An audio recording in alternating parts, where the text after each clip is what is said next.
بسم اللہ الرحمن الرحیم۔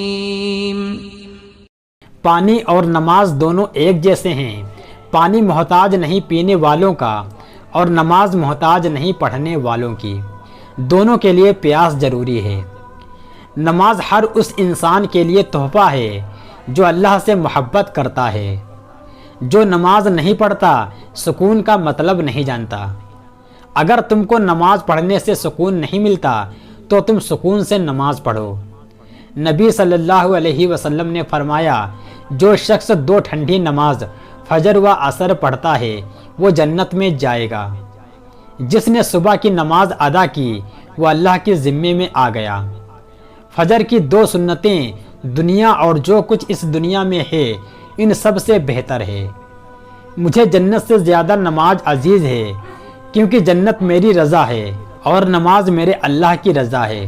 حضرت علی رضی اللہ تعالیٰ عنہ جب اذان سنتے تو کانپنے لگتے اور چہرے کا رنگ سرخ ہو جاتا۔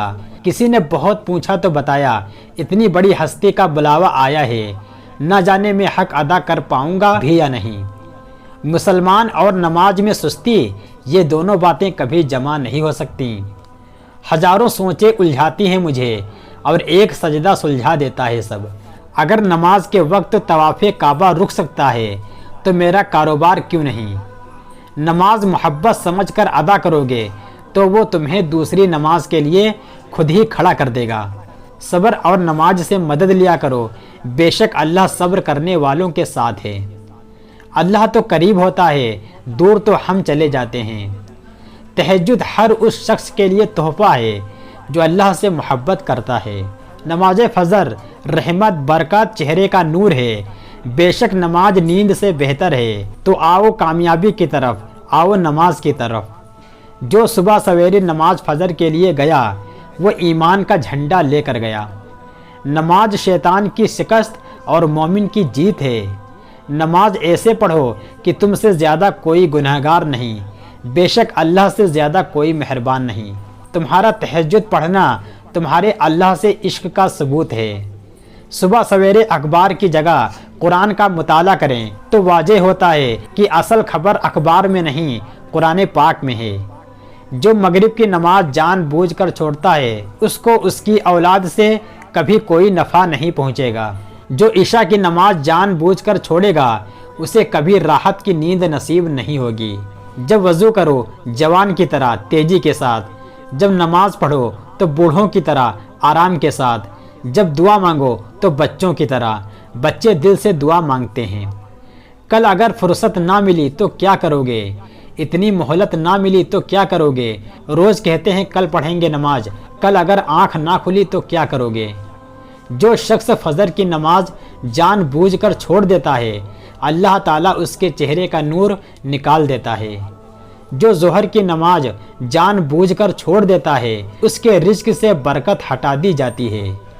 جو عصر کی نماز جان بوجھ کر چھوڑ دیتا ہے اللہ اس کے جسم کی طاقت کو سلب کر لیتا ہے۔ جو انسان 5 وقت کی نماز پڑھتا ہے وہ اللہ تعالیٰ کی حفاظت میں آ جاتا ہے، اور جس کی حفاظت اللہ کرتا ہے اسے کوئی نقصان نہیں پہنچا سکتا۔ نماز کے لیے سستی ایمان کی کمزوری کی علامت ہے۔ اپنے بہترین وقت کو نماز میں وقف کرو کیونکہ سب کام تمہاری نماز کے بعد ہی قبول ہوں گے۔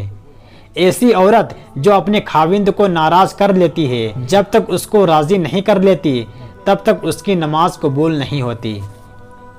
ایسا انسان جو لوگوں کو نماز پڑھاتا ہے لیکن لوگ اس کے گناہوں کی وجہ سے اس کے پیچھے نماز نہیں پڑھنا چاہتے، اس کی نماز بھی قبول نہیں ہوتی۔ ایسا غلام جو مالک کی اجازت کے بغیر بھاگ جائے جب تک پلٹ کر واپس نہیں آتا اس کی نماز قبول نہیں ہوتی۔ کبھی کبھی اذان مجھے ایسے بلاتی ہے جیسے بگڑے ہوئے بچے کو ماں بلاتی ہے۔ نماز کو مت کہو کہ مجھے کام کرنا ہے، بلکہ کام کو بولو کہ مجھے نماز پڑھنی ہے۔ بے شک نماز سے زیادہ کسی اور چیز میں سکون نہیں۔ نماز کی پابندی کے 5 انعامات: تنگ دستی ختم، عذاب قبر سے نجات، دائیں ہاتھ میں نام اعمال ملے گا، پل صراط سے تیزی سے گزر ہو جائے گا، جنت میں بلا حساب داخل ہوگا۔ فجر کی نماز کو اپنا نصیب بنا لو، ظہر کی نماز کو اپنا مقدر بنا لو، عصر کی نماز کو اپنی تقدیر بنا لو، مغرب کی نماز کو اپنی امید بنا لو، عشاء کی نماز کو اپنا مستقبل بنا لو، اور پھر دیکھو زندگی کتنی خوبصورت لگتی ہے۔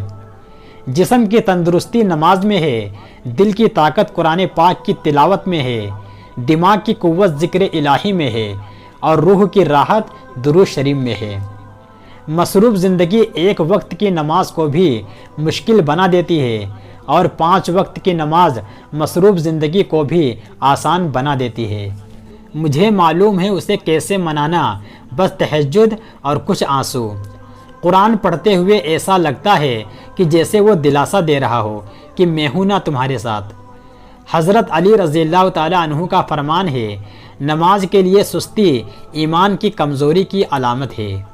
فجر کا وقت ہوتا ہی اتنا پرسکون ہے کہ چرند پرند، ہوائیں، گھٹائیں، آسمان، یہاں تک کہ کائنات کی ہر چیز اللہ کی تسبیح کرتی دکھائی دیتی ہے۔ جب 5 وقت کی نماز بھی رب سے گفتگو کرنے کے لیے کم پڑ جائے تو سمجھ جاؤ کہ آپ کو اللہ سے محبت ہو گئی ہے اور اس نے آپ کو اپنے قریب کر لیا ہے۔ یا اللہ، میں تیری رحمت سے بالکل مایوس نہیں ہوں، بس مجھے میری ہر آزمائش میں کامیابی عطا فرما دے۔ تم اللہ پر یقین رکھو، ایسا یقین جو ہر شخص سے پاک ہو۔ یا اللہ، مجھے ایسی عزت اور ایسی خوشی سے بچا جو تیری نافرمانی اور تجھے ناراض کرنے سے حاصل ہو۔ اس خاک کو معاف کر دے اے میرے اللہ، اس خاک میں ملنے سے پہلے۔ سجدے کی خوبصورتی یہ ہے کہ ہم زمین پر سرگوئی کرتے ہیں اور وہ عرش پر سنی جاتی ہے۔